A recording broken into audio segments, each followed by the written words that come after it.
여러분 당근 자주 사용하시죠? 먹는 당근 말고 중고거래 플랫폼 당근. 당근의 원래 말 뜻 아세요?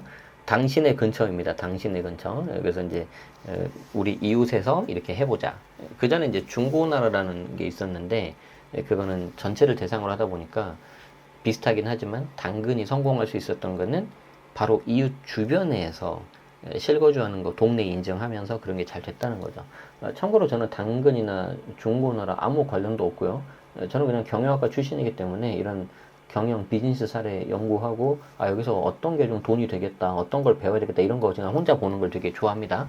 자, 오늘은 그런 비즈니스 케이스를 보는 게 아니고 당근을 중고 거래를 여러 번 했는데 많이는 안 계실 것 같아요. 그런데 국세청에서 종합소득세 내세요 하고 통보받으신 분들이 몇 분 계세요. 그래서 저도 이거 좀 약간 깜짝 놀랐는데 왜 깜짝 놀랐냐면 여러분들 너무 걱정하지 마십시오. 제가 중고 거래를 많이 한다 하더라도 양도세가 과세 대상 되진 않습니다. 왜냐하면 과세 대상이 없어서 그렇습니다. 그런데 양도세는 당연히 안 들어가는데 이게 기타 소득이나 사업 소득으로 특히 사업 소득으로 이게 들어갈 수 있는 이슈가 좀 있어요. 말 그대로 사업을 했기 때문에 어떤 사례인지 두 개 기준을 가지고 좀 볼 건데 두 번째 기사에서 최소한의 좀 기준 정도가 나올 것 같기 때문에 너무 놀라지 않으셔도 될 것 같습니다. 보겠습니다. 자, 국세청이 당근 마케팅 중고거래 플랫폼을 통해서 일정 이상 수익을 거둔 이용자들을 대상으로 종합소득세 납부 안내문을 발송을 했다. 하지만 실제 거래를 한 적이 없는 이용자들도 납세 안내를 받는 등 혼선이 빚어지고 있다. 자, 기다리시는 분들이 계실 것 같아서 좀 염려하시는 분들이 계실 것 같아서 결론부터 말씀드리자면은 첫 번째, 안내문을 받았다고 해서 전부 다 세금 내야 되는 건 아니에요. 왜냐하면 일부 좀 이렇게 대상이 아닌데 이렇게 발송되는 경우가 있다고 해요. 그래서 여기에 대해서는 여러분들이 소명하시면은 문제 없다고 제가 알고 있습니다. 가령 예를 들어서 금액을 좀 높은 걸 썼어요. 근데 생각이 바뀌어서 취소를 했어. 근데 뭐 그런 경우도 있고 아니면 뭔가 오류가 났기 때문에 올렸다 내렸다 올렸다 내렸다 몇 번 했어. 근데 그것 때문에 이제 금액이 커져가지고 안내문 받는 경우가 있는데 실제 내가 거래한 것도 없고 실제 거래한 금액도 좀 그렇게 크지 않다. 그러면은 괜찮을 것 같고요. 두 번째, 그 기준 같은 거 뭐냐면은 결론 제가 말씀드리도록 하죠. 1년에 50번 이상, 4,800만 원 이상 물건을 파는 경우가 될 수가 있는데 무조건 이것만 되는 게 아니고 이게 이제 뭐냐면은 통신 판매업 같은 경우에 좀 일종의 기준이 되는 거라고 해요. 자, 그러면 이제 우리가 결론을 알았는데 한숨 내리시고요. 왜 이런 게 나오냐 한번 보자는 거죠. 자, 국세청은 지난해 2월 개정된 부가세법 시행령에 따라서 같은 해 7월부터 당근마켓, 중고나라 등 전국 100여 개의 중고거래 플랫폼에서 거래 소득세를 수집해왔다. 와, 100여 개는 있어요? 자, 왜 7월부터 수집을 했냐?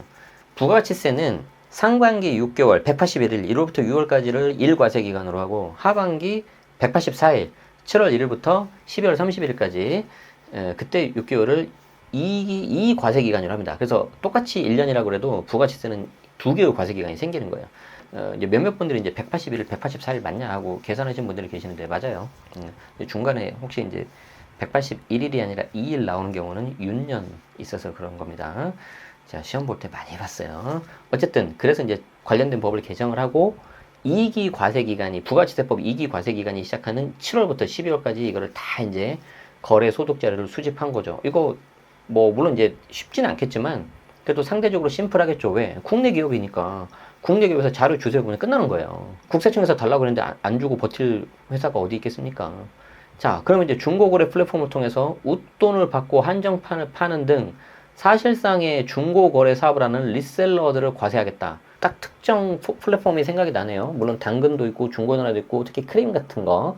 제가 예를 들어서 사고 싶은 가방이 하나가 있어요. 실제 그게 이제 요시다 포터 거 아시나요? 주로 이제 나일론 항공 소재로 이렇게 되어 있는 건데 이 자식들이 이걸 내가 살려고 했는데 물건이 계속 없어요. 봤더니 요즘 MZ들이 그 가방을 되게 좋아한대요. 게다가 연예인분들이 손석구 씨가 그거를 막 들고 있는 더 막 유행됐다고 하는데 저는 이제 그런 거는 별로 관심 없고 내가 좋아하는 스타일에서 했는데 자꾸 제가 살려는 모델이 탱커 모델이라고 했는데 없는 거예요. 봤더니 나오자마자 알림이 딱 뜨면 곧바로 사가지고 물론 다 그런 건 아닌데 이거는 이제 크림 같은 경우에 아니면 다른 이런 중고거래 플랫폼에다가 몇만 원 붙여가지고 팔더라고. 하고 저는 이제 또 그 돈 주고 살 수는 없다. 약간 이건 이제 자존심의 문제거든요. 그래서 이제 안 사고 버티고 있었는데 이거를 한두 건 하면은 사업이 아니에요. 그런데 이걸 아예 전문으로 하는 사람들이 있어요. 계속적, 반복적으로. 이 말이 제일 중요합니다. 수시로, 계속적으로, 반복적으로. 그러면 이거는 이제 비록 내가 사업자 등록증을 안 냈다 하더라도 이거는 리셀러라고 보는 거예요. 그래서 과세하겠다는 거예요. 이게 이제 여러분의 핵심입니다.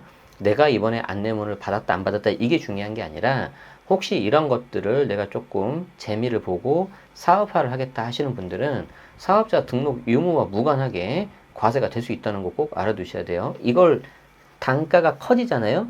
주택을 사고 팔아버리잖아요. 그럼 주택 매매 사업자로 인정될 수도 있어요. 이게 원리가 똑같아요. 그래서 제가 가져온 거예요. 국세청은 이 자료를 바탕으로 거래가 종료된 건의 판매자 소득액을 산출해서 과세 안내문을 발송했다. 하지만 실제 성사되지 않는 거래나 거래 금액이 현저히 다른 경우가 반영되지 않아서 혼선이 생긴 거다. 자, 이게 중요합니다.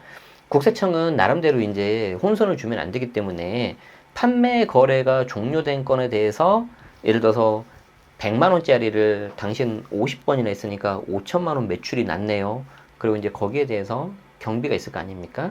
그러면 그 경비를 뺀 소득에 대해서 대략 이렇게 나올 겁니다 하고 안내문을 발송한 거예요. 이걸 내가 정말 50건을 실제로 사고 팔고 가지고 차익이 남으면은 세금을 내야 될 수도 있고, 특히 이제 뭐가 문제냐면 여기에 따른 부가세세 이게 문제인 거거든요. 그런데 아까도 말씀드렸잖아요. 내가 올렸는데 실제 거래가 성사되지 않는데 우리가 판매 완료로 거래 완료로 누를 수 있잖아요. 당근에서. 그리고 뭐 이게 뭐 오류가 나가지고 몇 번 이렇게 해버린 거죠. 근데 하필 그게 금액이 커. 그러면 이런 경우에도 가버린다는 거예요. 왜냐면 이제 기계로 다 필터로 돌리니까. 그럼 이걸 받아들이는 사람 입장에서 놀래겠어, 안 놀래겠어요? 놀래겠죠. 내가 실제 돈 받고 뭐 한 것도 아닌데. 그래서 이런 경우에는 여러분들이 충분히 해명하셔서 뭐 계좌에 들어온 것도 없고 그러면은 별 문제는 없다. 없을 수 있다. 그래서 여기 보시면은 이용자들은 판매글을 올리고 구매자가 물건을 사가면 해당 게시글을 거래 완료 처리하는데 물건이 잘 팔리지 않은 경우 재등록을 위해서 기존 게시물을 이렇게 하는 경우도 있고 끌어올리는 것도 있고 막 그러잖아요. 그쵸? 그리고 가격을 흥정하는 이른바 내고로 게시된 거에 대해서 실제 거래 금액이 차이 나는 경우도 있기 때문에 당연히 국세청 납부 안내문과 실제 거래액에서는 차이가 있을 수밖에 없고 국세청도 다 이런 내용 알 거예요. 아는데 일단 이렇게 시작을 하고 중간에 보완을 해가면서 이 부분에 있어서 우리가 과세할 건 과세하겠다 이런 입장이라고 저는 생각을 합니다. 온라인에서는 중고거래 이용자들이 장난으로 9,999만 9,999를 입력하고 한두 차례 거래 완료 눌리면은 종소세 400 나와버려요. 아까 뭐라 그랬어요? 기준이 4,800만 원 이상이니까 9,900만 원 한두 건만 올려버리니까 금방 넘어버리잖아요. 그러니까 여기에 대해서 이제 기계적으로 걸게 해놓고 그리고 이제 비용 빼고 나서도 소득 금액이 이 정도 되니까 종합소득세 내야 될 거 400만 원 이렇게 나와버리는 거죠. 그럼 이제 황당한 거죠. 그런데 무섭잖아요. 다른 데도 아니고 국세청에서 연락이 왔는데 뭐 진짜 내가 세금을 내야 되나? 안 내면 나 무슨 뭐 잡혀가는 건가? 이렇게 생각한다는 거죠. 자, 그래서 국세청은 사업자임에도 중고 거래를 이용해서 탈세하는 사람들을 과세하기 위한 거다. 그러니까 당연히 이거는 잡아야 됩니다. 자, 그렇기 때문에 내가 사업자가 아니라면 이때 사업자가 아니라는 거는 단순히 사업자 등록증 있다 없다 이게 아니고 저는 정말 이런 거래를 한 게 아닙니다. 실수로 잘못 눌린 겁니다. 제가 안 되니까 그냥 거래 완료하고 뭐 접은 겁니다. 이렇게 소명을 해야 되는데 어떻게 하라고 하는지 잘 안 나와 있어요 지금.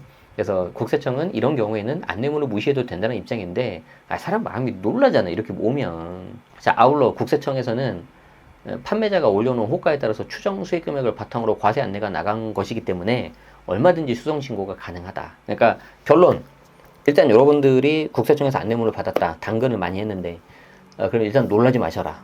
왜냐면 오류가 있을 수 있으니까. 그래서 실제 내가 많이 사고 팔아가지고 이거를 좀 업으로 해서 뭔가 좀 용돈벌이 이상으로 또 뭔가 벌어냈다.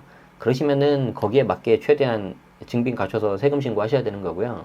아까 나왔던 것처럼 단순히 뭐 장난으로 했다든지 뭐 거래 완료를 하다 보니까 아니면 오류가 있었거나 그런 경우에는 이런 게 아니다라고 뭔가 어떤 거를 저희가 하면 됩니까? 확인하셔가지고 무시하시면 안내문을 무시해도 되겠습니다. 그래서 관련해가지고 이게 아마 SBS에서 나온 건데 제가 얼마 전에 봤어요. 이게 영상이라서 제가 좀 틀 수는 없고요. 이게 틀어버리면 또 뭔가 저작권 이슈가 생길 거야. 5월 16일날 제가 이제 뉴스를 직접 본 기억이 나는데 여기에 이게 있더라고요. 다만 힌트가 하나 있는데 자, 국세청에 물어봤대요. 과세 기준이 뭐냐 그랬더니 내부 행정상 이슈이기 때문에 알려줄 수 없다. 이렇게 답변이 왔고 힌트가 하나 있는데 1년 거래 횟수 50회 이상. 그러니까 1년 거래 횟수가 50회 이상이라면 일주일에 한 번씩 했다는 거잖아요. 1년이 52주니까. 그러면 설날 한 주 쉬고 추석 한 주 쉬어도 일주일에 한 번씩 계속 했다는 거 아닙니까? 이 정도면은 정말 미친 듯이 한 거 아니냐. 사업자로 봐야 된다. 그리고 총 판매 금액이 4,800만 원 이상이면은 연락이 갔을 가능성이 크다.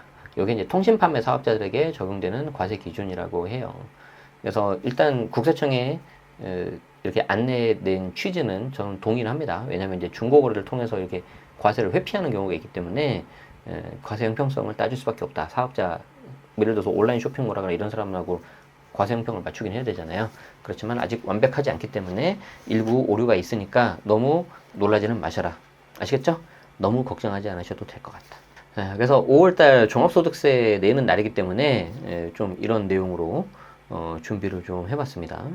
특히 이제 여러분들이 이제 뭐 근로소득 외에 다른 사업소득이라든지 다른 소득 막 많이 생기다 보면은 이제 세금을 많이 내야 될 때가 나와요. 그러면 5월달에 굉장히 좀 많이 바빠지시고 그러거든요. 물론 실제 세금 신고 납부는 세무대리인이 하시더라도 우린 또 관련된 자료를 좀 이렇게 드려야 되는 거기 때문에 여러분들이 돈도 많이 버시고 세금도 많이 내시는 그런 날이 오면 좋겠습니다. 물론 여러분들이 돈도 많이 벌고 세금은 적게 내고 싶다 얘기했지만 세상에 그런 건 없어요. 그래서 이왕이면 많이 벌고 많이 내시는 그런 부자가 되시기를 바라겠습니다. 네, 고맙습니다. 좋아요, 구독 부탁드리겠습니다.